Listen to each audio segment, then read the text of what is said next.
Master Aging Gracefully, 5 revolutionary Buddhist teachings from Zen Buddhism. What if I told you that the most profound Buddhist wisdom isn't found in perfect meditation postures or youth, but in the very wrinkles you've been trying to erase?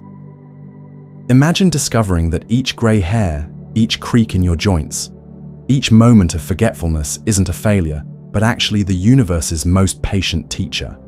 The ancient Zen masters knew a radical truth about aging that most of us miss entirely, one that transforms getting older from a burden into your greatest spiritual opportunity. Today, I'm sharing the 5 revolutionary Buddhist teachings that completely changed how I view every birthday candle, and why the wisest monks actually celebrate what the rest of us fear. You know, it's funny. We spend so much of our lives striving, chasing, trying to hold on to things that, ultimately, are as ephemeral as a rainbow. But the real magic, the true joy, lies in letting go and embracing the present moment, exactly as it is. Let me tell you a story. Embracing imperfection, the first Buddhist truth. My grandmother, a wise and mischievous soul, was a huge influence on me. She was deeply rooted in her Zen practice. She had this beautiful but visibly cracked ceramic bowl. It was her favorite bowl for her tea ceremonies. One day, I, being the ever so helpful and slightly clumsy grandchild, offered to replace it. I mean, the crack was so obvious. Surely, a pristine new bowl would be better, right? I presented it to her with a flourish. She accepted it gracefully, but then she took out the old cracked bowl and she told me about its story. "This crack," she said, gently tracing it with her finger, "is where the light comes in. This bowl is part of a batch she made back in the days. Her friend made one too. She has since passed away. If I replaced this, I would throw away the memory of my friend. It reminds me of impermanence, of the beauty in imperfection. It reminds me to be grateful for what is, not what I think it should be." She then served me tea in both bowls. The tea tasted the same, of course, but the experience of drinking from that cracked bowl, it was profoundly different. The story, the history, the acceptance, it added a depth that the new bowl simply couldn't offer. And that, my friends, is the first key to finding peace as we age. Embrace imperfection. Buddhism teaches us that everything is impermanent. We are not meant to stay forever young, perfect, or untouched by life. Our bodies change, our minds evolve, our circumstances shift. Fighting this natural flow is like trying to stop the tide with a teacup. It's exhausting and ultimately futile. True freedom comes from accepting the cracks, the wrinkles, the grey hairs as signs of a life fully lived, a life filled with experiences, lessons, and love. It's not about avoiding the crack, it's about finding the light that shines through it. So, how do we actually do this? How do we move from resisting aging to genuinely embracing it? Well, it starts with understanding that seeing endings as new beginnings, the second Buddhist truth. There's a classic Zen story about a monk who was distraught by the falling leaves in autumn. He saw it as a sign of decay, of death approaching. He went to his master, lamenting the loss of summer's vibrant green. The master simply smiled and said, "Look closer. The falling leaves nourish the earth, preparing it for new life in the spring.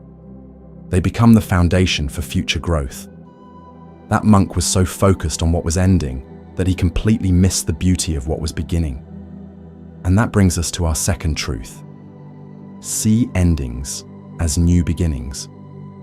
Aging often feels like a series of losses: loss of youth, loss of loved ones, loss of abilities. But what if we reframed these losses as opportunities for growth? What if we saw retirement not as the end of our career, but as the beginning of a new chapter filled with possibilities? What if we saw physical limitations not as a sign of weakness, but as an invitation to explore new ways of moving, of being, of expressing ourselves. Sounds nice in theory, right? But how do we cultivate that mindset? How do we actually train ourselves to see the beauty in impermanence? It's not about positive thinking, it's about shifting our perspective, which brings us to practicing compassion, the third Buddhist truth. I remember a time when I was holding on to a lot of anger towards someone who had hurt me deeply. I spent weeks crafting this scathing letter, pouring all my resentment and pain onto the page, but I never sent it. Instead, I sat with it. I reread it. I realized that the anger was hurting me more than it was hurting the other person.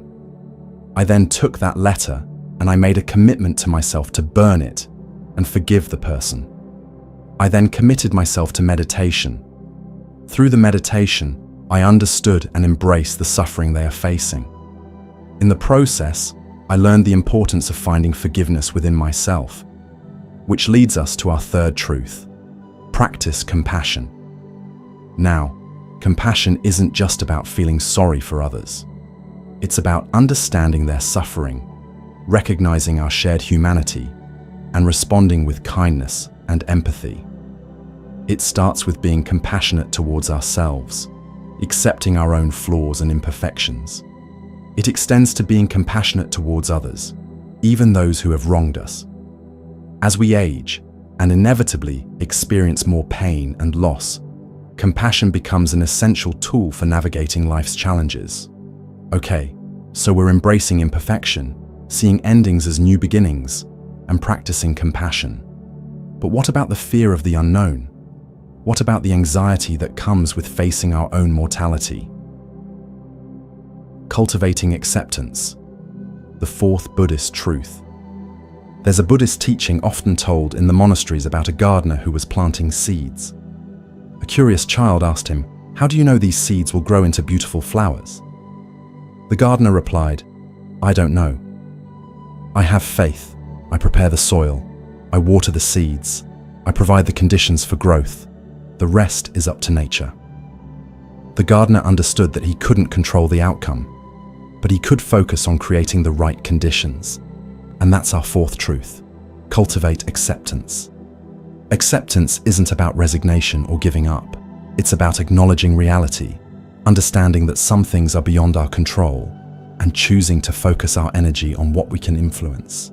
We cannot stop aging, but we can choose how we age. We can choose to focus on our health, our relationships, our spiritual growth. We can choose to live each day with intention and purpose. Acceptance frees us from the struggle against what is and allows us to embrace the present moment fully. So, we've embraced imperfection, seen endings as new beginnings, practiced compassion, and cultivated acceptance. But what about the most fundamental question of all? What's the point? Finding meaning in the present, the fifth Buddhist truth. Imagine you're rowing a boat down a river. The sun is shining, the water is calm, and you're making good progress. You're feeling content, even peaceful. Then, bam, another boat slams into yours. The impact jars you, almost throws you overboard. Instinctively, you look up, anger flaring. You're ready to unleash a torrent of frustration on the careless idiot who just ruined your peaceful journey. But then, you see that the other boat is completely empty. There's no one at the oars, no one to yell at, no one to blame. Who can you be angry at? What is there to hold on to?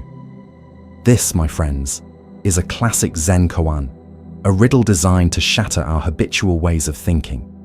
It challenges our reflexive reactions, our tendency to assign blame, to grasp at something, anything, to justify our feelings. But what happens when there's literally nothing to grasp? This empty boat scenario isn't just a cute story. It's a powerful metaphor for life, especially as we age. Think about it. How many times do we get bumped by empty boats? A health scare throws your retirement plans off course. A friendship ends abruptly. Your body doesn't cooperate the way it used to. A project that has deep meaning to you comes to an end. The world seems to shift without reason. We get angry, frustrated, resentful. We look for someone or something to blame.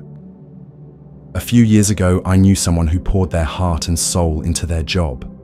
They worked tirelessly, always going above and beyond. Then, suddenly, the company downsized, and their position was eliminated.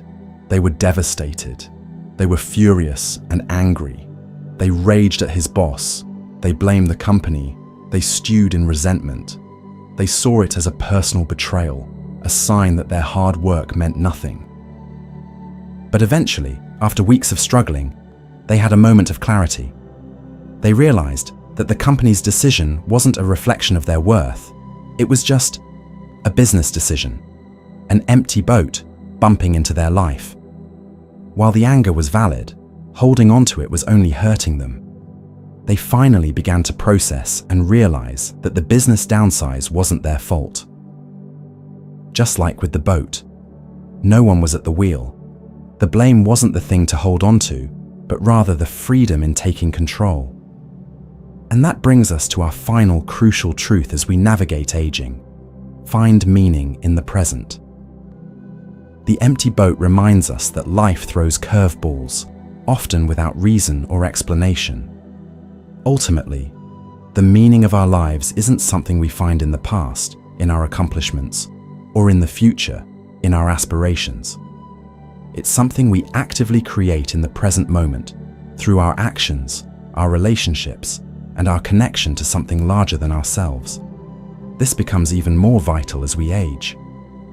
As the future stretches out less predictably, and as the past recedes into memory, the present moment becomes our anchor. We have the opportunity to reflect on our lives, not to dwell on regrets, but to identify our core values, what truly matters to us, and then to consciously choose to live in alignment with those values, right now. Not tomorrow, not when we're ready, but in this very moment. We should do it every day. It isn't something that happens once. The present moment is all we truly have. It is where life unfolds, where meaning is created, where joy is experienced. It's the only boat we can truly steer. When the empty boats of life bump into us, we can choose to cling to anger and resentment, or we can choose to let go and focus on navigating our own vessel with intention, compassion, and grace. It's about taking an approach with peace rather than violence. In this moment, there is no reason to feel angry or sad. In this moment, there is peace. In this moment, the past and the future don't matter. Embrace it and breathe. As the Zen saying goes, the obstacle is the way. The challenges of aging, the bumps from the empty boats, can actually become opportunities for growth, for deepening our understanding of ourselves and the world, and for creating a life filled with meaning and purpose. Choose to embrace the way. So, there you have it. 5 Buddhist truths to help you embrace aging with grace and wisdom. Remember, aging is not a disease to be cured, but a natural process to be embraced. It's an opportunity to deepen our understanding of ourselves, to cultivate compassion, and to live a more meaningful life. Let go of the need to control the uncontrollable. Embrace the present moment fully, and trust in the wisdom of your own heart. Look at the wisdom of old trees. Notice how their shape shows signs of storms weathered, which gives it its character. Now, I want to hear from you. Which of these truths resonates most with you? What are your biggest fears about aging, and how are you working to overcome them? Share your thoughts in the comments below. Let's create a community of support and wisdom here at Moonmind Temple. If you found this video helpful, please give it a thumbs up and subscribe to our channel for more insights on living a mindful and meaningful life. And don't forget to hit the notification bell so you don't miss our next video. Remember, you are not getting older, you are getting wiser. You are not losing your beauty, you are transforming it. And you are not facing the end, you are embarking on a new beginning. Embrace the journey, my friends. Embrace the moon mind within.